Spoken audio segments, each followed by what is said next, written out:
주차지? 6주차. 파이썬. 12조 과제 시작합니다. 우선 이제 파이썬 프로그램의 구성에 대해서 알아볼 건데, 일단 이 파이썬 프로그램은 모듈로 구성이 되어 있습니다. 모듈이 뭐냐면 이제 뭐 정렬이나 이제 저희가 어떤 필요한 기능을 이제 손쉽게 사용할 수 있도록 도와주는 건데, 이 모듈로 구성이 되어 있고, 이 모듈은 이제 문장으로 구성이 되어 있습니다. 문장은 이제 수식을 포함하고 있고요. 이제 이 수식이 객체를 처리하고 생성하게 됩니다. 다음으로 이제 파이썬의 문장인데요. 파이썬의 문장은 종류에 따라서 좀 다를 수 있겠지만 이제 순서대로 이제 실행이 되는 특징을 가지고 있습니다. 그래서 이제 이 문장의 종류를 보면 첫 번째로 함수 호출인데요. 함수를 호출해서 이제 값을 이제 대입을 하면 이 함수가 이제 처리를 해서 값을 반환하게 됩니다. 다음으로 이제 조건문인데요. if문이나 elif, else 등이 있고요. 이제 반복문으로 이제 while이나 for문 이런 것들이 있다고 볼 수 있습니다.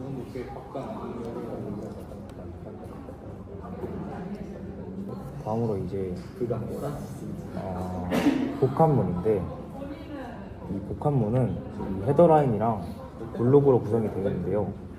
이제 이 부분을 보면 될 것 같은데, 이제 C 언어랑 좀 다른 부분이 이제 파이썬 같은 경우에는 괄호나 어떤 뭐 세미콜론 이런 부분들이 이제 없어도 돼서 약간 좀 저희 인간의 좀 친화적인 그런 언어라고 볼 수 있을 것 같습니다.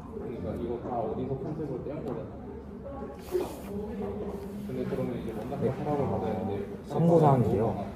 좀 편한 부분이 괄호가 없어도 되고, 이제 세미콜론이 없어도 실행이 되는 것을 볼 수 있습니다. 다음으로 주석인데, 저희가 코딩할 때 주석이 좀 중요한 이유가, 주석이 뭐냐면 이렇게 이제 샵을 쓴 다음에 저희가 어떤 필요한 말을 이제 쓸 수가 있어요. 그래서 이걸 통해서 이제 제가 이제 이 작성한 프로그램을 다시 볼 때도 도움이 되고, 다른 사람이 제 코드를 봤을 때도 쉽게 이해를 할 수 있기 때문에 주석이 매우 중요하다고 할 수 있을 것 같습니다.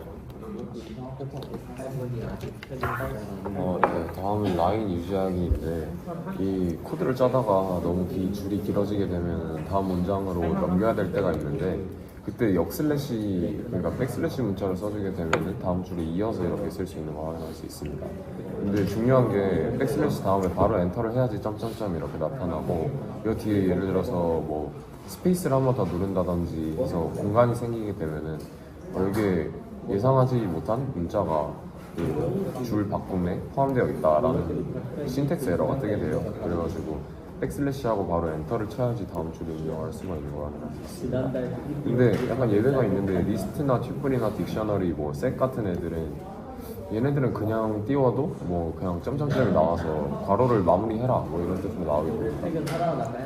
그리고 그 외에도 수식에다 괄호를 입력을 해주면은 그냥 백슬래시 없이도 그 줄바꿈을 해서 쓸 수가 있습니다. 다음은 if 문장인데, if는 조건문으로 하는 거고요. 컨디션에 따라서 이제 실행하거나 실행되지 않거나인데, if 문장에 있는 컨디션이 맞다면 실행을 하고 아니면 실행되지 않는 그런 형식을 가지고 있습니다. 여기서 봐도 이 x가 마이너스 1일 때 x가 음수면은 실행해라 이러는데 실행했죠. 네. 음수기 때문에 양수로 변환하는 과정이 실행된 걸 확인할 수 있습니다. 다음은 if else인데, if else는 if 같은 경우, 아까 본 if 같은 경우에는 그게 맞으면 하고 아니면 안 하는 거였는데, if else에서는 if가 맞으면은 스테이트먼트 1을 실행하고, 아니면 그러니까 else인 경우에는 스테이트먼트 2를 실행을 하게 되어 있습니다. 그리고 예제에서도 보다시피 b가 a보다 크면은 뭘 해라, else면은 뭘 해라, 이렇게 두 가지 조건이 나와 있는 걸 확인할 수가 있습니다. 이제 이어서 보자면은, 이제 중첩 if 문장은 이제 if 구문이 중첩적으로 필요한 상황에서 사용을 하게 되는 건데, 그래서 중요한 점은 이제 그 if를 중첩시키려면은 이렇게 들였어야 된다는 점이에요. 이렇게 들여쓰지 않으면은 각각의 헤더가 이제 따로 분리가 되기 때문에 다른 if 구문이 돼서 실행이 제대로 원하는 결과가 안 나오는 거를 확인해 볼 수 있습니다. 그리고 여기 예제를 보시면은 지금 예제대로 해석을 하면은 이제 이 첫 번째 if 구문에서 조건을 실행하게 되고 이 조건에 대해서 거짓이기 때문에 else 구문으로 넘어갑니다. else 구문에서 이제 들여쓰기로 if 구문을 다시 작성했기 때문에 여기서의 조건을 보자면은 여기서의 들여쓰기 if 구문은 x가 음수일 경우, 근데 지금은 x가 음수일 경우에도 거짓이기 때문에 그 하위 구문인 else 구문으로 들어가서 이제 x는 제로가 맞다가 이제 출력이 됩니다. 그리고 여기 예제 같은 경우에는 이제 if else 구문을 더 중첩적으로 사용한 건데 이제 이거를 보기 좋게 그 조금 더 가독성을 높이려면은 elif 구문을 사용해야 됩니다. elif 구문을 보면은 이렇게 if elif를 같은 열에 배치를 해도 실행이 되는 것을 확인할 수가 있고, 여기 보이는 이 위의 예제 같은 경우에도 조금 더 그림으로 쉽게 해석을 하면은 이런 해석이 나옵니다. 지금 elif를 사용해서 만든 구문을 따지고 보면 같은 열에서 계속 반복이 되는 거를 좀 그림으로 그린 건데, 이거를 보면은 이제 매개 변수 값을 82로 지정받고 이제 이게 90 이상이 거짓이기 때문에 거짓 구문으로 들어가고, 이제 여기서의 구문에서는 80 이상에는 참으로 수령하기 때문에 참의 결과값이 나오게 됩니다. 이제 이게 72, 62 점점 숫자가 내려갈수록 거짓 구문으로 내려가서 이제 만약에 숫자가 52라고 하면은 60에서도 거짓이기 때문에 마지막 else 구문에서 결과값이 출력되는 거를 확인해 볼 수 있을 것 같습니다. 그리고 지금 elif를 사용하는 이유는 지금 이런 구문과 같이 else if를 계속 들여쓰기를 하면은 가독성이 떨어지게 되고 실제로 코드를 짜면서도 좀 혼동이 발생할 수 있기 때문에 같은 열에 지정을 해주면은 보다 쉽게 확인할 수 있는 게 장점입니다. 그리고 지금 보시면은 이제 계속 비슷하게 설명이 되는 거를 볼 수 있고, 근데 여기서도 이제 결과값이 달라지는 구문이 있는데 지금 이 문장을 좀 보면 좋을 것 같습니다. 여기서 보면은 이 들여쓰기 하나의 차이로 인해서 구문이 달라지게 되는데, 지금 여기서는 들여쓰기에서도 else 구문으로 들어가서 결과값이 2로 바뀐 거를 볼 수 있는데, 여기서는 들여쓰기가 진행되지 않아서 이 위에 if 그리고 밑에 if로 들어가서 이 if에 대한 else 구문으로 출력이 되기 때문에 원래 값인 7이 나오게 된 겁니다. 네, 이상입니다. 그 다음으로는 이제 다중분기 문장에 대해서 설명을 할 건데 아까 방금 전 설명했던 else if도 일단 다중분기의 한 방법으로, 다중분기는 이제 조건들을 이렇게 차례대로 쭉 작성을 해놓고 위에서부터 천천히 검사를 하는데, 만약에 중간에 한 값이 참이라는 값이 나오면 거기서 검사를 중지하고 그 참이란 값을 결과로 내보내게 됩니다. 이제 C나 C++ 그리고 자바에서는 스위치라는 다중분기 문장을 제공을 하는데 파이썬에서는 그걸 제공하지 않고 있어서 스위치라는 함수를 쓸 수는 없지만 딕셔너리를 이용해서 다중분기를 구현을 할 수 있다고 합니다.